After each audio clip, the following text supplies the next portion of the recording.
Good afternoon, all. Afternoon. Good afternoon, everybody. Welcome to the Scrutiny Programme Committee. Just before we start, I just wanted to refer to the very sad passing of Councillor Wendy Fitzgerald. And maybe we can just have a few seconds silence, people switch off their cameras just to reflect on her. I know that they will be doing tributes at Council, but if we can just have a few seconds to reflect. Thank you.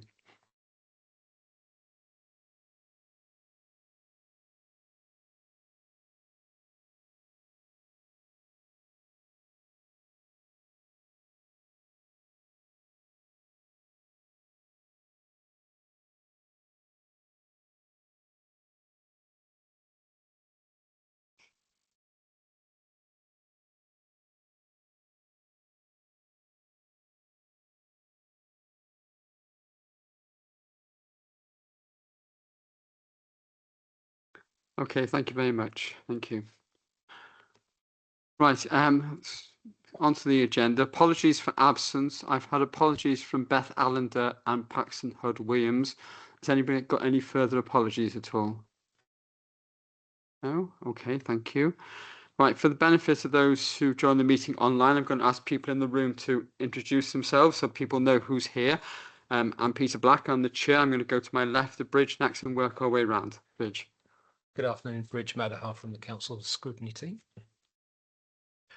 Peter May, Councillor Uplands. Sarah Lackenby, I'm Head of Digital and Customer Services.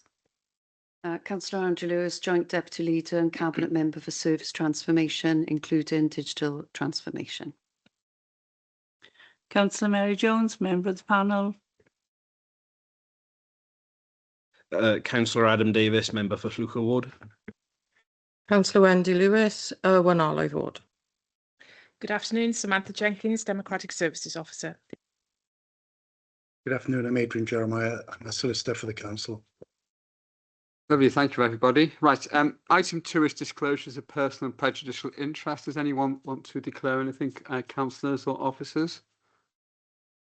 No? Okay, thank you. Item 3 is prohibition of whip votes and declaration of party whips, which is a standard item. So we're going to item 4, which is the minutes of the previous meeting from the 10th of December. To prove as the correct records, I'll go through page by page. On page 1, page 2, page 3, page 4, page 5, page 6, and page 7. Okay, thank you. Are we happy those are correct record? Yep. Okay, thanks very much indeed. Right, item 5 is public question time. We haven't had any questions received from the public, so we should move on to item 6 now. Because the leader has been held up in a previous meeting, we're going to just do a quick switch around on the agenda and actually go straight on to item 7, which is the Oracle project closure review and future developments. Can I welcome Councillor Andrea Lewis, Cabinet Member for Service Transformation, and Sarah Lackenby, who's the Head of Digital and Customer Services. Andrea, do you want to introduce this report? Yes, thank you, Chair. And on behalf of the leader, thank you for juggling the agenda around and accommodating. So just an outline really on the purpose of the report today, which is to give an update to the Scrutiny Programme Committee on the progress with Oracle Fusion since the closure report to Cabinet in October 2023, and also to outline any future developments. The report provides a fairly comprehensive update on the Oracle Fusion project and highlights the progress made, the lessons learned, and any future plans. It emphasises the importance of effective governance, collaboration, and continuous improvement to maximise the value of the Oracle systems for the Council. So in terms of background and context, the Oracle project closure report was presented to Cabinet on the 19th of October 2023, detailing the transition to business as usual and the new operating model. The project met its original objectives and deliverables with ongoing efforts to resolve the post-go-live issues.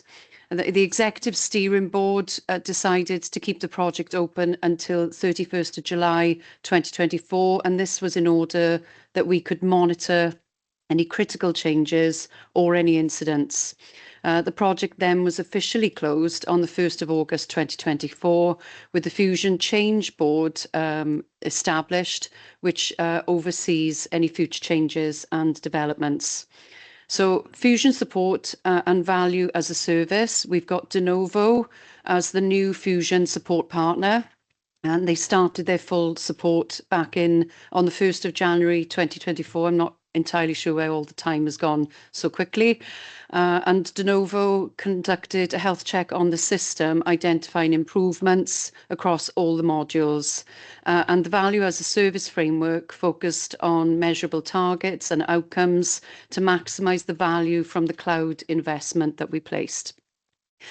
Project audits, we had an internal audit confirming the completeness of the data transfer from the old Oracle system to the new Fusion system with no recommendations.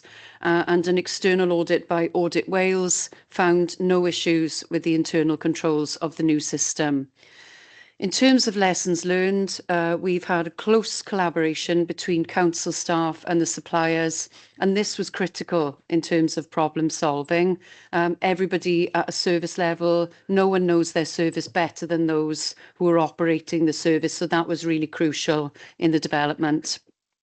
Balancing business and project resourcing was challenging and leading to some time overruns, and detailed due diligence on data and integration requirements were essential, and also effective governance and communication was key to the project success.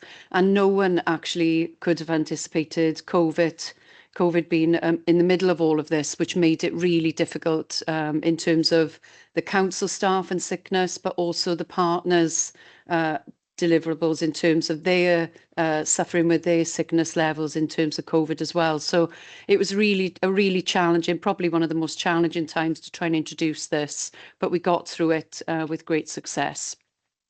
So the benefits realisation, 57 out of the 65 identified benefits have been achieved, including improvements in self-service, functionality, training, reporting, and automated processes. And the new functionalities in various modules have enhanced efficiency and the user experience. In terms of future development plans and Redwood, a new Oracle Development Board has been established to set the priorities for future developments, and this plan includes implementing Oracle's new user interface, Redwood, by August-September 2025. This isn't optional, it's something which is effectively mandatory. We have to do this. And the FCB is managing around 40 changes and reviewing 77 areas identified in the health check. And finally, in terms of the financial implications, the final figure paid to Infosys for change requests was 191,000, just over that, which was less than budgeted, and 162,000 and a half approximately was committed to De Novo for changes as well. So the Fusion reserve stands at 1.8 million, which includes a 500,000 contingency and future financial risks, including additional support costs and potential license overages. So I'll pause there. I don't know if Sarah's got anything further to add, but Sarah and I are happy to take any questions on the project. No, okay. Right, just on the cost issue, I think when we looked at this in October 23, we were the final figure being reported just under 13.2 million. Is that the actual final figure, or has it gone up or down since then? What's the actual final outcome? Yeah, so I'm really pleased to report that the actual figure is much less than that. Yeah. So the actual figure, final cost of the project was 12.15 million. And any budget that was not spent remains in the reserves, because obviously we do have Redwood on the horizon and we will need to cost for that as well. So the reserve remains there for any upgrades and improvements, any additional licenses, but also the implementation of Redwood. So that's why the contingency has gone up from 500,000 to 1.8, because you put that money into the contingency.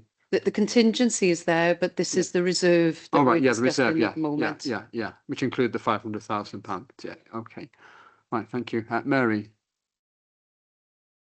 Thank you. I think you've asked part of my question. Right, okay. Because they all, strangely enough, I thought I was only asking one, and when I looked, I got three. So I shouldn't leave meetings early, should I?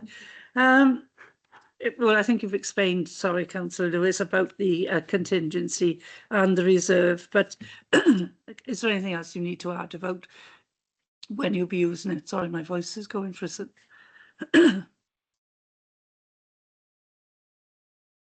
The question. When do we anticipate we're going to need it? Ah, yeah. So all the redwood developments are happening now over the next 12 months. So the idea is that Oracle are going to try and release them as part of the quarterly patching. So rather than it being a sort of big bang, each time we have a quarterly patch, there'll be some new developments coming out. So it's going to be drip fed. But within that, then there will be significantly some changes to processes, particularly on the HR and the supply chain management side, less so on the finance side. But De Novo will need to do some initial assessments to see how it might impact processes in the services. The services will then need to do their own analysis of that. There'll need to be testing on both the De Novo side and in the service before we then release it into the live environment. So there's a fair amount of work to do each time. We do this anyway routinely as part of any patching that comes in quarterly. So it's not an unusual set of activities, but it's just because this additional new functionality is coming in, because there's going to be quite a lot of automation coming in, much more than normal. So we just need to have some of the budget obviously would need to be for De Novo, for testing, those kind of things. Also, we may need to bring in some additional resources to support services.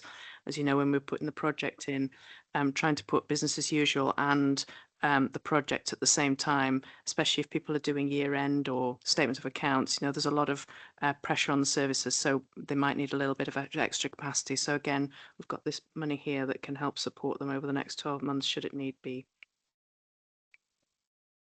Mary, is it okay? You okay? Okay, right. I shall move on to Councillor Mike White then. Mike.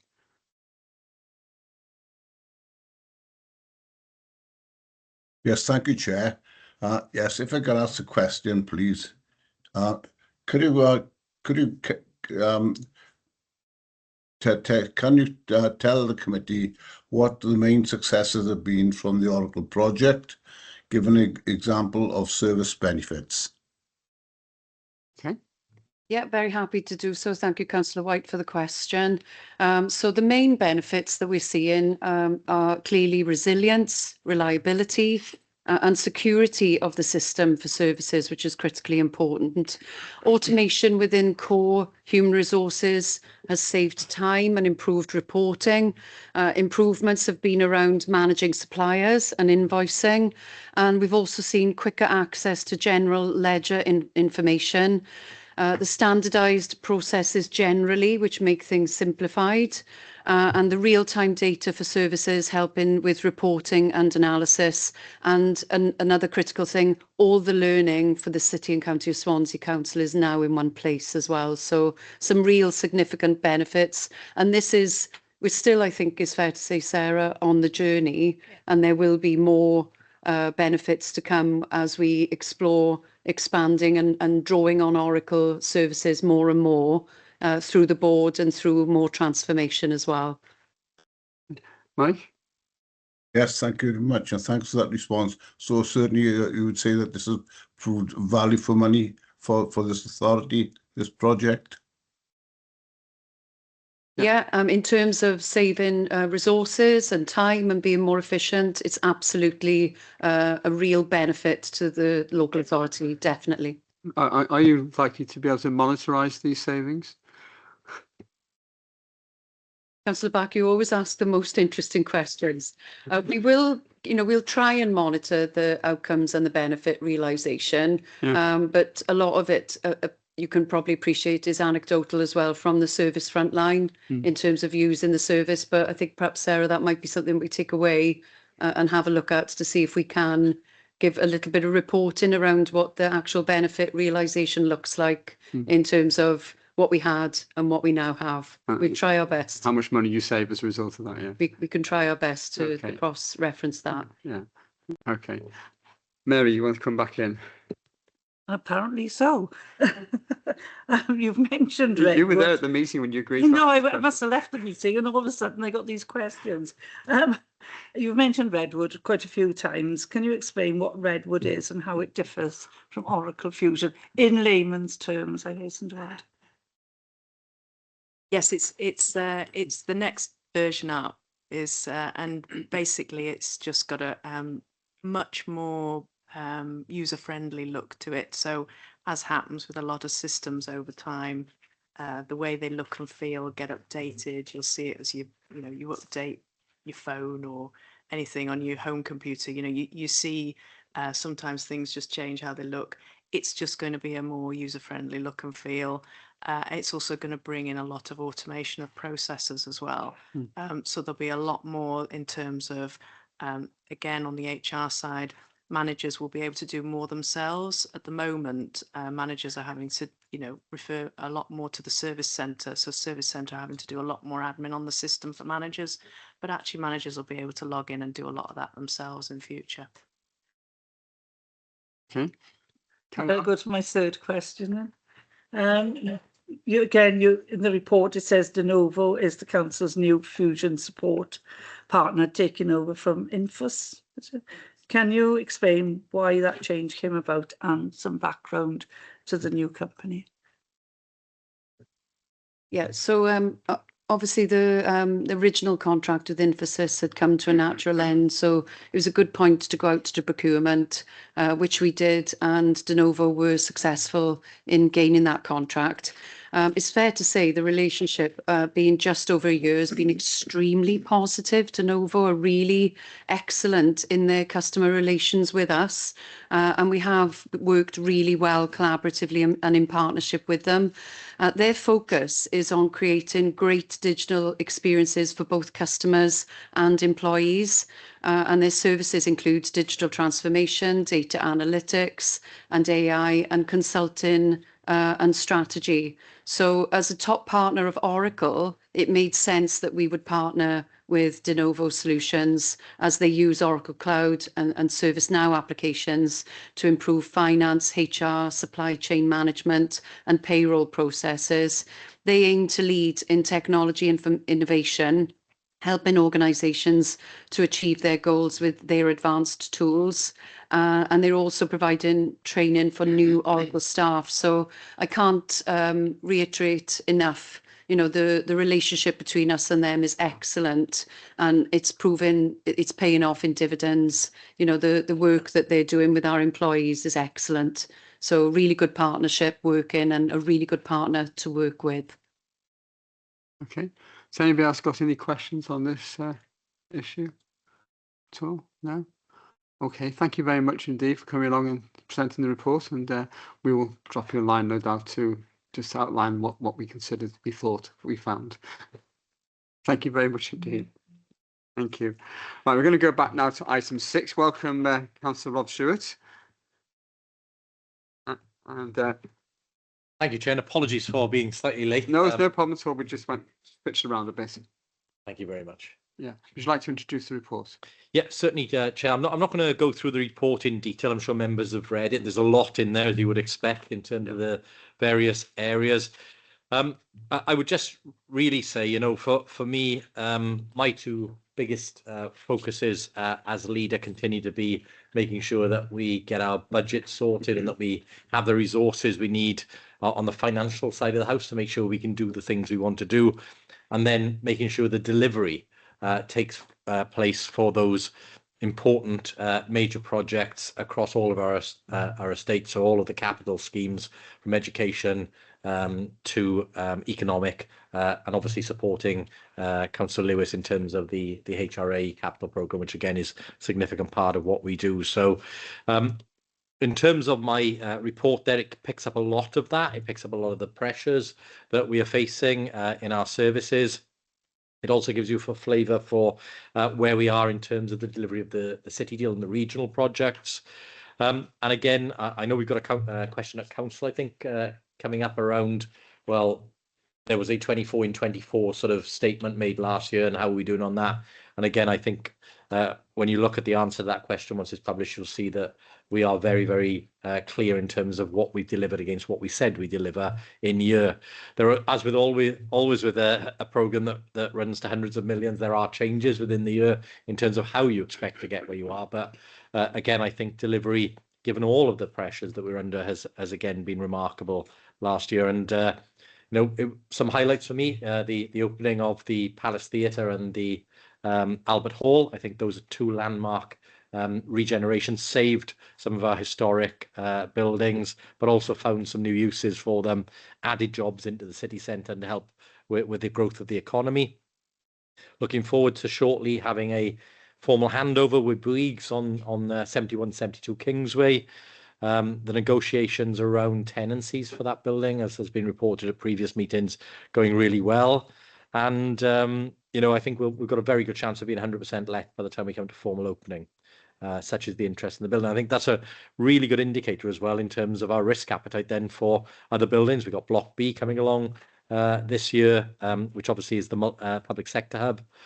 And we'll see some major openings in terms of the library at British Home Stores. Castle Gardens begins, market entrances. There's lots of stuff that carries forward into 2025, but I'm sure there may be questions on some of those as we go forward. So I won't go into the detail now, but more than happy to return to those. But no, I am really, really pleased in terms of the pace of delivery that's picked up again. And I think, as we were coming to the end of one set of deliveries, making sure that we didn't lose momentum, we carried forward into the next. And then on the finance side, really pleased with the improved offer from UK and Welsh government for local government. As you would expect me to say as finance cabinet member, it's still not enough because it doesn't fix all of our problems and it doesn't give us all of the money that we would have liked to have had. But it's a damn sight better than what we were being told under the previous government we were going to get. So in that respect, it's a major improvement, and it has allowed us to potentially look to invest significant sums into services come March. So all of that is an improved position, but it does mean that we're still left with some challenges, as I'm sure we'll pick up in the specific finance scrutiny. But no, overall a really good year. Pleased, some key pressures that we're managing, and welcome questions from members on anything in the report or broader in terms of the leadership of the council. Yeah, thank you, Rob. No doubt the final RSG isn't published yet, is it? So you may get a bit more money, you never know. I think Chris Holly's panel will pick up a lot of the major projects. So I wanted to focus on the section of your report, the corporate transformation plan, because there's a number of things in there which questions around. So I'd like to start it off with the future waste strategy. I know it's not your portfolio and you may have to get Cyril Anderson or whoever to respond to us. But what's the current status regarding the development of that waste strategy, and particularly the timeline for public consultation and rollout of that? Yeah, so we're already out to consultation on things like the use of reusable containers. Those are things that we've talked about previously.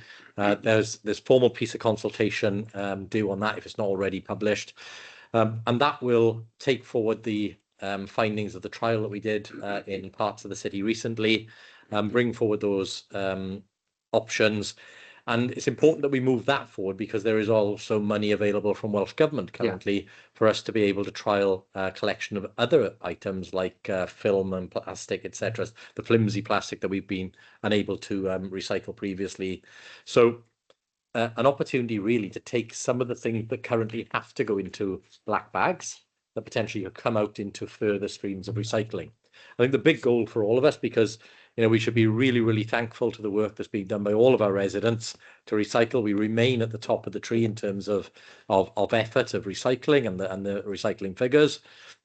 But we are still using 10 million bits of single-use plastic a year to collect the recycling. And again, there's a real, big payoff for us in terms of being able to eliminate the use of single-use plastics in our collection service by moving to recyclable containers. But we want to make sure when we do that, that the containers are the right size, they can be handled easily, they don't cause unexpected issues.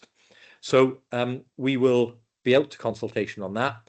One of the things I'm very keen to do before we do anything more dramatic on that is to make sure that we have steady state in our waste services. as the cabinet member has said previously, and I absolutely agree with him, it's been a really challenging period because we've been introducing new refuse collection vehicles. We've got a new fleet of vehicles now. That in turn will help with the reliability of the vehicles because we have, as members will know, suffered breakdowns in vehicles and mechanical issues.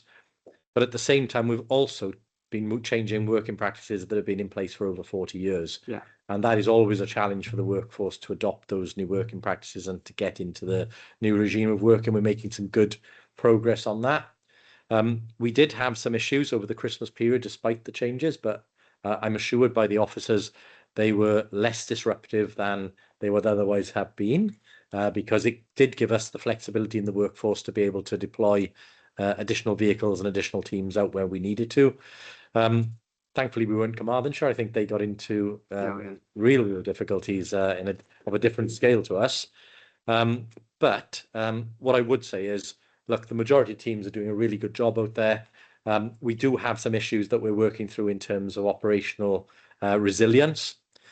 The aim here is to get to steady state. And what that means for me is that guaranteeing households that we will collect their waste on the day that we state. Now, there will always be occasion where we get a breakdown of vehicle that's unforeseen and we can't quite get to everything, but the norm should be that we're collecting everything on the day that we said. We are looking at some further measures within the operational areas for that, around how we can best use this new fleet of vehicles that we've got to its maximum potential, how we can take potentially more of our agency workers and offer them permanent direct jobs with the authority, and how we can make sure that we have a flexible workforce that we're able to deploy in a way that gives us the resilience we need. So on that, I wanted to make sure that we are in a steady state before we ask residents about further changes, because residents will quite rightly say, well, hang on a second, we're still seeing A, B or C. Why are you changing this now? So I wanted to give a period of stability before we actually look at the changes that I think most people will welcome, because it will mean that we are hopefully making collections easier and that we're avoiding single-use plastics. Yeah, I'm not convinced that the timing of the change from the black bag collection was the right one just before Christmas. That was a bit chaotic. So I think we would all welcome having some settled time before make further. So in terms of the consultation on switching to the containers, is that just about to come out, that consultation? Yeah, I believe it may well be in the budget consultation. I'm certainly whether it's coming out as a separate document, I'm pretty sure there is reference to waste within the budget consultation, but I'll double check on that one for you. Yeah, okay, thanks. Okay, anybody else on waste at all? Should we move on? No? Okay, so the next one I've got is the community hub model. I think we actually already alluded to the financial pressures we're under at the moment, and capital, particularly because we're trying to catch up with capital given the extra costs and things coming in. You've said you're going to develop community hubs by 2028, which is just a few years away now. So what stage are we at in terms of doing that?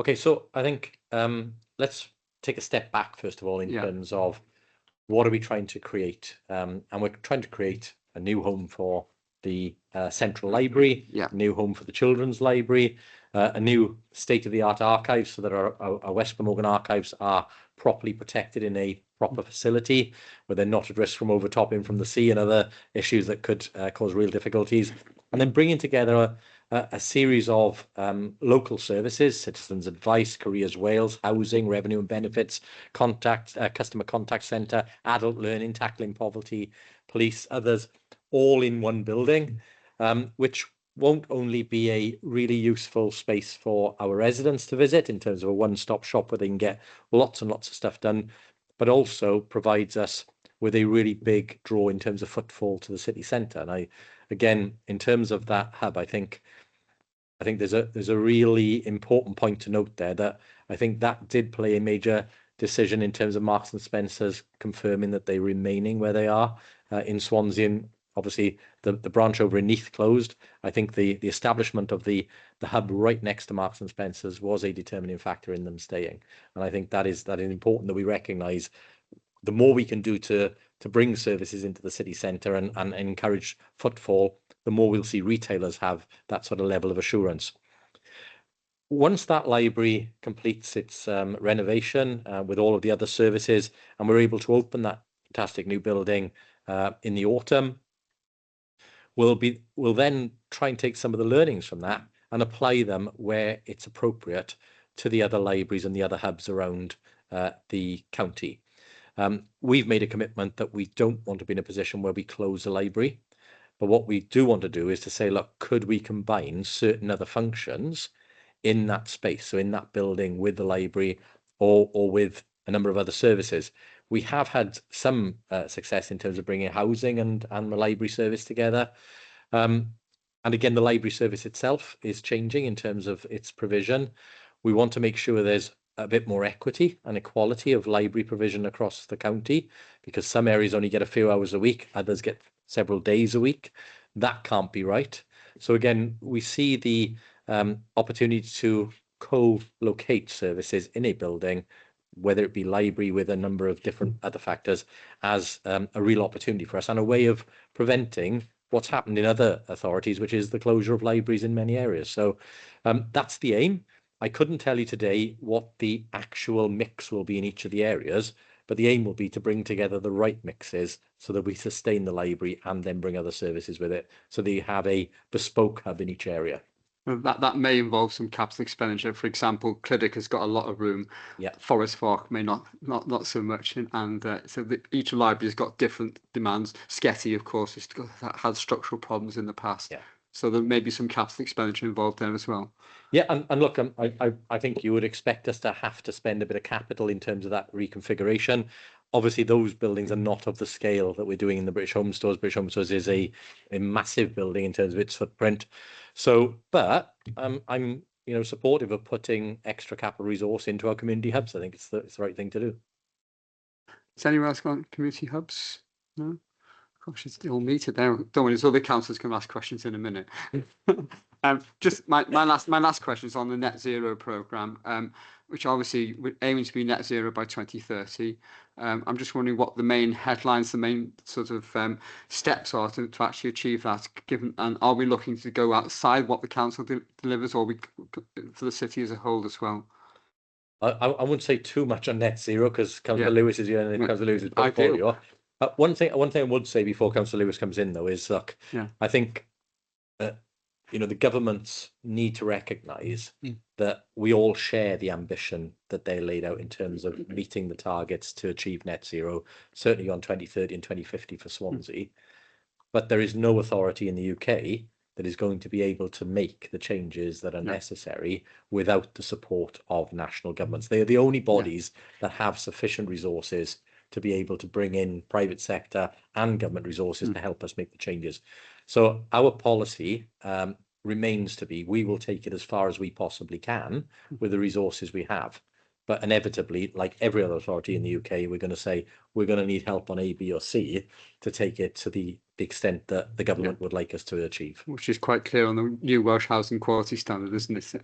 But also, just before Andrea comes in, I mean, in terms of transport, I mean, we're trying to move towards a electric fleet, and we're trying to encourage other people to do that.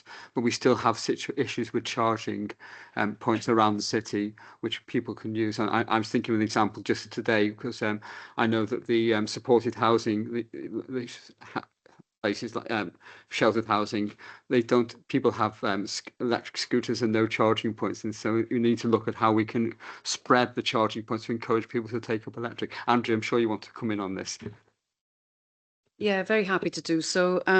Firstly, I need to really echo what the leaders said around resource and finance. We do need government support to be able to reach the targets that have been set, not just by us, but by Welsh Government, who set the targets. So to date, we've made some really good progress. It is quite positive. So in terms of buildings and energy emissions, we're down 17% since 2019. The fleet, we're down 10% since 2019, and street lighting is down 24% with our switch to conversion to LEDs. But just to mention that, of course, will plateau as we reach the end of the programme, and also hopefully start adding in additional street lighting columns. That is the desire. And not so positive really as business travel has gone up by 37% since 2019. So that's something we're trying to get under the skin of and look at the data analysis to find out the reasons why that's happened. Just to give you a bit of a reflection in terms of the EV charging infrastructure that you mentioned. So the second phase, 23-24, we were successful with a £240,000 grant. And phase 3, 24-25, we had £376,000 grant. And in terms of the climate change and nature recovery scrutiny panel that I attended this morning, I know Councillor Jones is very, hopefully very well versed now in our plans in terms of not only having electric vehicle charging infrastructure in our car parks, but also we're looking at a pilot for pavement gullies for the benefit of those residents who don't have driveways and are living in terraced properties and can only access charging safely without trailing cables through the pavement gullies. So that's really positive. So we hope to be successful with the grant. We applied for it in late December and we await the outcome of that. In addition to that, we've had some heat grants to improve the energy efficiency of our council public buildings. So Cave Street had the benefit of 59,000 for a heat pump. They also had a further 180,000 for phase 2 in terms of a heat grant for the building fabrication improvements, and 1.9 million proposed ground source array and building fabrication on the oil-based Birchgrove Primary School has been submitted, and we're waiting to hear about that award in February this year. So we're looking at retrofit, which I think we've mentioned before to the committee. So the refit programme where you have a grant which is interest-free or loan which is interest-free. You put energy efficiency measures on a building and the savings that you make repay that loan interest-free. So we're still tapping into the refit programme as well.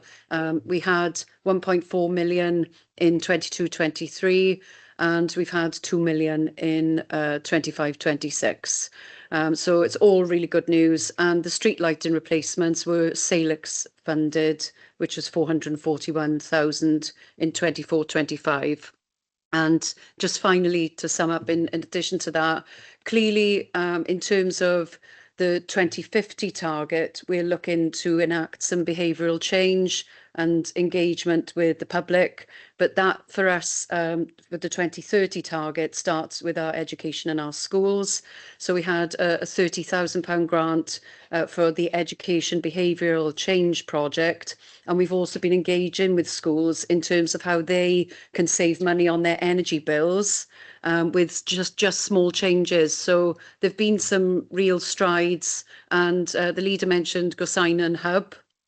The Gosainen Hub has made significant savings on its energy bills just by making some really small implemented changes. So that is something that we want to communicate, not just across the council and across the workforce, but communicate to our residents. And also very proudly, we've continued with obviously the switched on energy hub, which has gone out with community outreach to our communities to help them in terms of switching energy companies and making savings or making those small changes to reduce their energy demand and their energy bills to make savings there.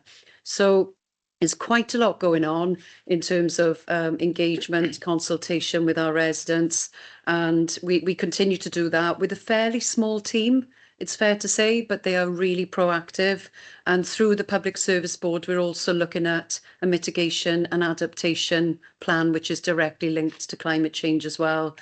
So we could probably come back at a later date and tell you a bit more about that plan once it's been finalised. I think I'll probably pause there because hopefully I've orchestrated or shown you that there's a lot going on. But as the leader has mentioned, there could be a lot more that we could do should we have the finance and resource to do it. Okay, thank you. Mary. It's not a question, it's actually something I saw on my way home from the meeting this morning. There was a green bus. I think it's Adventure Travel. It's one of the smaller types, and it was coming towards Sketty. So I'm assuming because it's flat on Gower that they are trialling it. I don't know if you knew anything about it, because I was so surprised. We've been talking about buses and how they've been so perhaps we can find out and let us know. Andrea? Yeah, could I offer that we get a written response on that? I suspect I know, but I'm not 100% Yeah. sure, so I'll double check and come back to you with a written response. I know the Welsh Government are very keen on getting green buses in place, but they from talks I've been having recently, that I understand they're not likely to be able to get them next year because of the supply problems. So they're trying to work their way towards that, I think. So, but maybe some companies have got ahead of the game. Yeah, Peter. I was going to be quiet, but Councillor Black has sort of sparked me into action with this electric charging malarkey. Very encouraged that you're actually examining street gully charging as well, as we're taking some positive action to counter what is a logistical problem, really, isn't it, with terraced houses and things like that. A couple of questions. One point first of all, we recently conducted a paper survey in the Uplands ward, and electric from respondents, 1,000 responded, and roughly just a shade under 10% of people own electric cars at the moment. So that's just possibly a useful snapshot. We did ask about sort of barriers, and some were costs, ethics in production, and charging and things like that. Main question is, although things are starting, looks like they're starting to pick up, we're still a long way, what I regard as a flagship borough of Hammersmith and Fulham, with their charging points. I did a little bit of work. What are we totally still reliant on funding from Welsh Government for charging? Or are we looking at some UK-wide funding? Because there are some which UK companies that do pilot projects into Wales, and possibly that would be something we could benefit from as a way of driving the agenda forward. And the other thing quickly was street post charging as well. There, a proliferation of them, not the big charging stations, but just little ones with QR codes. Have we looked into those? Thank you. Andrea? Yeah, so with the first question, we're looking at all funding from all governments, and if we can tap into that, we will. A lot of the funding that we have comes via Welsh Government, but that doesn't mean to say that we don't consider UK Government funding as well. So we're waiting on a number of applications at the moment. In terms of the pillar charging, we're not currently looking at that, although if there was a grant available and we had an opportunity to pilot, it could be something that we'd be interested in doing. But we do have pillars in Uplands, and we have them in other shopping district areas as well. So we have utilised previous grants to do that. We are also keeping an eye on the street lighting column options. However, our existing lighting column infrastructure hasn't got the capacity and the electric power to be able to power an electric vehicle. And also there's difficulties in terms of recharging for the electricity, as well as still having trailing cables. And also a lot of our lighting columns, you might have noticed, have been moved away from the edge of the pavement and back towards buildings to avoid obstruction of the public highway. So therefore you still end up with a trailing cable or a pavement gully. So that's why it makes it a little bit difficult at the moment. But it's something that we can think about when we're talking about installing new lighting columns. And it is something that we could take into consideration for future additional lighting that we'd see across the city and county. Okay, can I remind all councillors that they should have their camera on at all times when they're in the meeting, please? Rob? Yeah, thank you, Chair. Just to add to what Councillor Lewis said, I think on one side of it, the technicals are almost a little bit easier than the policy side of it. Yeah. Because I think Councillor May referenced London as a sort of flagship borough. Well, of course, most of the London boroughs have residence parking permits, which they charge for quite a sizable sum. You'll be paying over £1,000 a year for those. That gives people often rights to park near their home. We don't have that. We've always resisted residence parking charges in Swansea. So one of the policy challenges we'll have is where we have those lighting columns on the highway, even if we can technically deliver it, is the residents' wish then, or potentially need, to park outside their own home in order to charge, and how that will then be handled in terms of intolerant parking and all of the issues that you get with so many cars on a limited highway. So I think the more challenging bit of this is getting the policy right around it. Certainly use of the highway, the rights of the homeowners to be able to charge outside their own home when they have no right to park outside their own home. So those are the things I think which will be more challenging as we go forward. Okay. Anybody else on this subject? No? Okay, we're now moving on to major projects. So Councillor Mike White has got a question. Mike. Yeah, yes, thank you, Chair. Yes, following the transformation of buildings on College Street and Lower Orchard Street, and now works going on in Oxford Street to upgrade premises, has the council got any further projects lined up in the regeneration programme for the future that the leader can inform the committee of today? Yeah, thank you, Councillor White.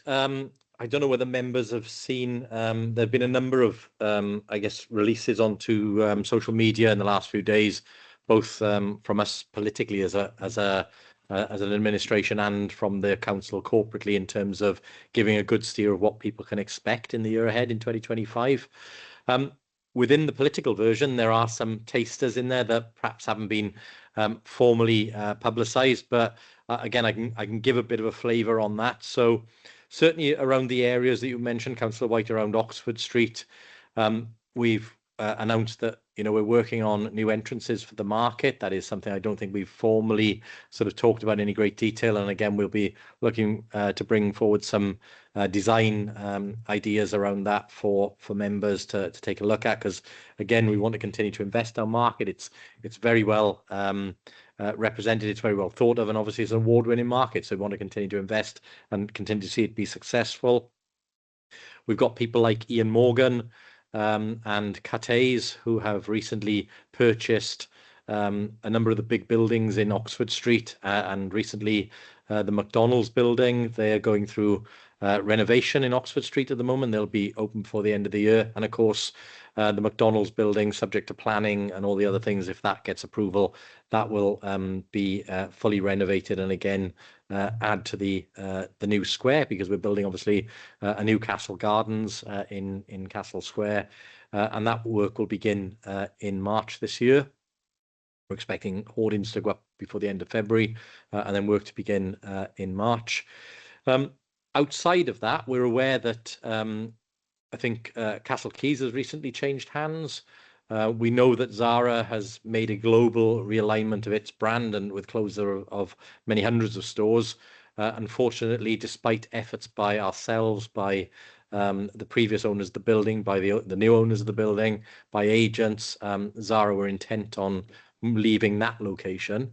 And again, whether we can tempt them back into a different location in the city centre in due course, we will see. But that was not something to do with Swansea specifically. It was a international decision, actually. And if you look online, you'll see a whole host of closures that Zara announced as part of that programme.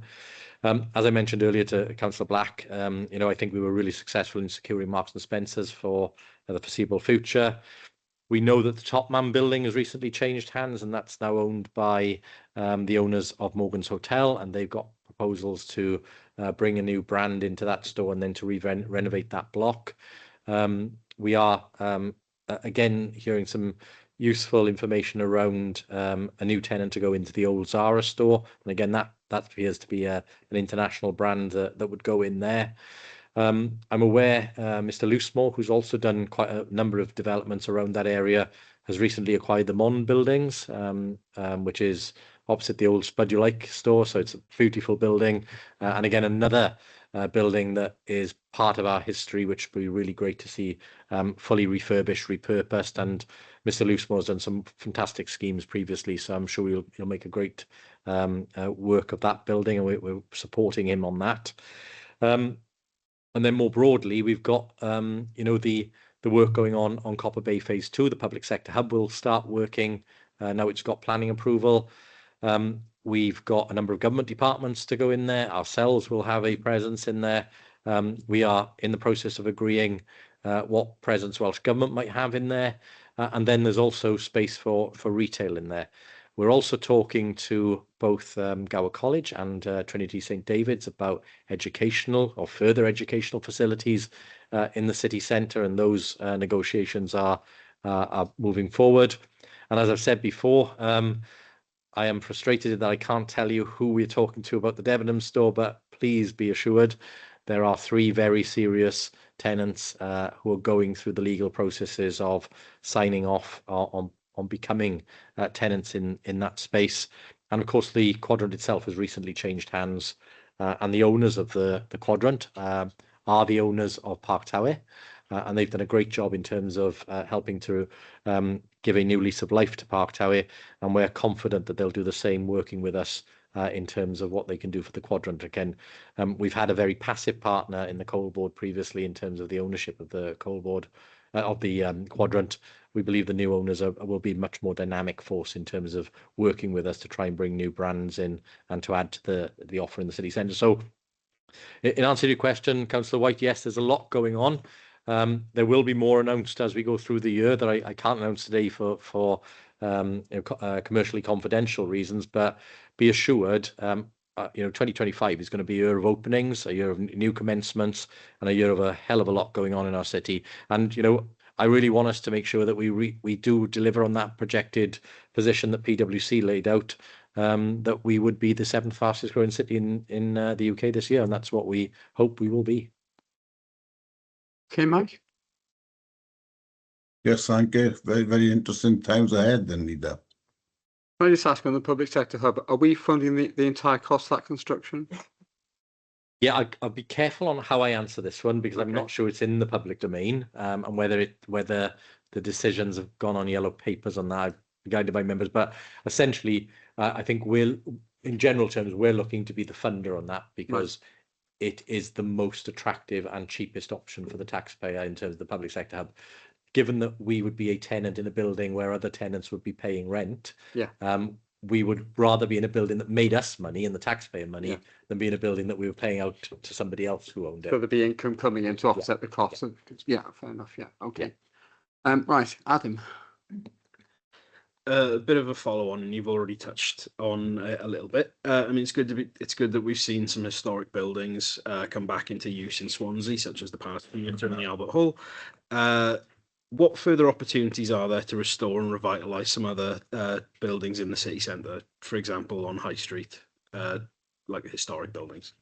Yeah, I guess you might be referring to the Lyceum building. That's always one that comes up. I think, look, we've always made efforts around High Street in trying to unlock all of the sites that are potentially difficult there, but could be really good if brought back into use. You'll know that Coastal, in their previous form, had quite a significant master plan for that area, and that still exists.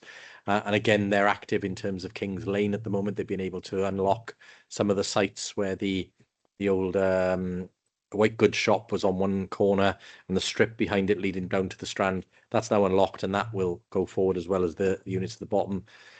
There's discussions around Kings Lane, the King's Arms pub, and that area leading through to Oxford Street. Ideally, if we can get a way forward to unlock the Elysium and see that fully renovated, would love to see that happen. But it does mean that you either have to go down the route of working with the private owner, because it's in private ownership at the moment, and then get agreement from the private owners, which is how we were able to unlock Palace Theatre and Albert Hall. Or you have to have a scheme that gives you the powers and the resources to do a compulsory purchase. Compulsory purchase isn't just pitching up and saying, we've got the money, we're going to buy it off you. You have to satisfy a significant set of conditions to be able to do that. So we'd always prefer to negotiate with the owners to acquire the building, or to work with development partners if they can acquire the building. That's another way of doing it. I think, the ambition is there to continue in doing that in the High Street area. Obviously, when the special school is created up at Moneybark, you will see, obviously, the 2 special school sites move on to 1, and that will mean that the current Creek Glass site then potentially becomes a site for consideration. Next to that, the remaining tower blocks that need renovation will be done this year. We'll be commencing that, including then the demolition of the pub and opening up the access to that site. So that's part of that overall master plan. So I think £20 odd million being invested through the HRA to renovate all of the homes in those tower blocks. So a lot of work already going on. We've got some interventions as well, I think funded through Shared Prosperity Fund for the tunnels to make those safer spaces, to make sure the connectivity down to the Strand, where we've got now quite a lot of student living going on. And obviously you'll know of the plans for further works around the river corridor. So those connectivities up through the tunnels to High Street are really important. I think the one that will probably be coming onto the radar soon is the old Argos store, or the old Top Woolworths, as it was in the day. That is a very big site, and you know it's one that it's still under the current ownership. It's not being used in the way it is, but I think the owner is still on a very good deal there with the previous tenants. But I think that is a site that we should potentially be looking at to see some development going on there, because it's a really important area of High Street and could give us good connectivity down to the Strand. So I think that's a site we should see potentially being looked at in due course. Just ask on the tunnels. I seem to remember a few years ago there was a planning application for another student accommodation hub just behind there, which would included renovating that tunnel. Is that not happening now, or do you know anything about that? I'm not sure that planning application succeeded, or I'm not It sure did go through. I'm not sure the developer then took Right. the scheme forward. I think that's what I mean. Yeah. My understanding is at the moment, if it's the area behind the dance studio, I think that's the area you're talking about. Yeah. I'm not aware of that development going forward at the present time, but my information may be out of date on that.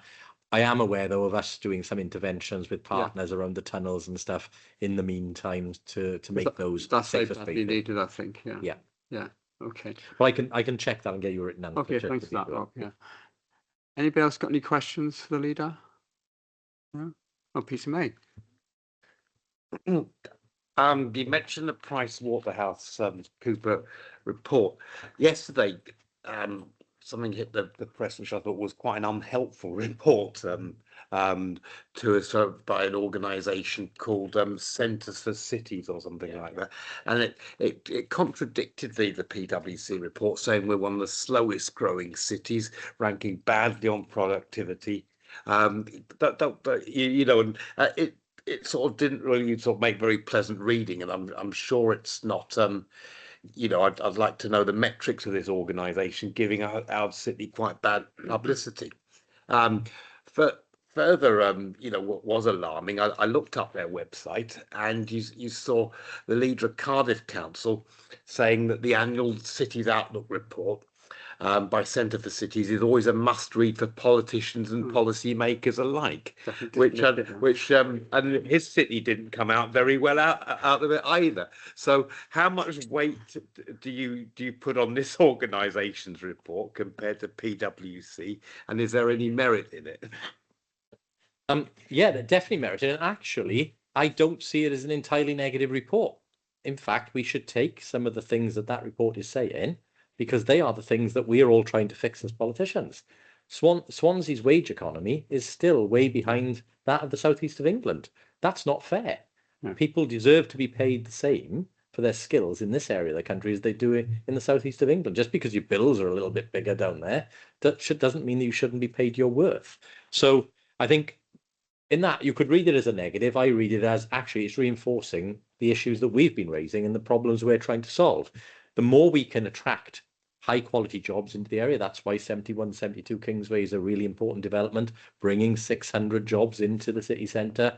Palace Theatre, another one where Tramshed Tech are bringing fintech and other companies from London to Swansea and basing some of their operations here. We've got obviously down in SA1 people like Vico who've been bought by Amazon, a startup that started in Swansea with just one person, now employing hundreds of people, $100 million plus company bought by Amazon, providing solutions into a global company. It's those growth in those sectors and keeping those companies based in Swansea so they don't have to move away, because part of the problem that we've all been trying to fix has been that we haven't had the accommodation, the growth space for companies when they get to a certain size. Again, a good reason why places like Princess House have been generated by Cartier and are successful. 7172 Kingsway, we're confident of being fully let on that. The public sector hub and the other buildings that will follow on from it will be spaces to base companies and organisations in our city. So I take it as a positive. One thing I would say on things like the air quality, you've got to be careful because, again, the first thing you always must ask yourself about a report is what are they looking at and what area are they studying? This isn't looking at Swansea city centre, right, in the way that some of the other reports were. This is looking at the growth of the region, which includes Neath Talbot. It includes Tata Steel. So I'm not surprised the air quality is bad because they incorporated the steelworks area. So, you know, it's again, when you look at the metrics for that, you've got to look at the areas that they're actually taking the measurements from. So again, you know, it's always a mixed report. I think there were some challenges in there for Newport, Cardiff and Swansea, because I know Wales Online have done a piece sort of trying to stitch together that. But even though some of those are negative statements, I don't take them as negatives. I think they reinforce the arguments we've been making to governments of all colours for some time. Okay. Anybody else? No? Thank you, Rob. Thank you very much indeed for the report. We will write to you as usual, and anything you can add to what you've told us will be very helpful. So thanks very much indeed. Well, thank you, Chair. Thank you, committee. Really good to see you all. Right, we move on to item 8, which is membership of scrutiny panels and working group. Just one change to report, which is that Councillor Francesca O'Brien is coming off education performance panel. So we're happy with agree with that? Yeah. Okay. So item 9 is the scrutiny work programme. Just to highlight to members that the community assets scrutiny inquiry panel final report was sent to Cabinet on the 12th of December. And the lead cabinet will report back to cabinet on a proposed response on that, most probably down for something like the 20th of March. And the other thing to note is that Partnerife, the partnership which looks at working with local authorities working on education, is effectively ending on the 31st of March 2025. That termination of that legal agreement is going to result in the dissolution of the Partnerife Joint Committee and the Joint Scrutiny Councillor Group. So a strategic group of officers will have responsibility for overseeing the delivery of the service, and they'll be responsible for business planning, performance monitoring, risk and resource management, etc. So I'm guessing that Lyndon, your panel will want to pick up on that to make sure that we're keeping an eye on the impact of that partnership in terms of Swansea and the education service we have here as well. Yes, yes, Chair. In fact, we've already discussed that it will be picked up by by our scrutiny panel. Because it is important that work is scrutinised going forward. Yeah, it's not that I don't trust the officers to scrutinise the work. I think councillors have to be involved in this as well. So yeah, that'd be great. Thank you. So next meeting on the 18th of February, we're going to be having the draft tackling poverty strategy and the delivery of the workforce strategy in front of it. Item 10, scrutiny letters for information, and item 11, the date and time of upcoming scrutiny panel working group meetings also for information. Unless anyone's got anything else, I'm going to declare the meeting closed. Thank you very much for attending, and I will see you next time. Thank you very much.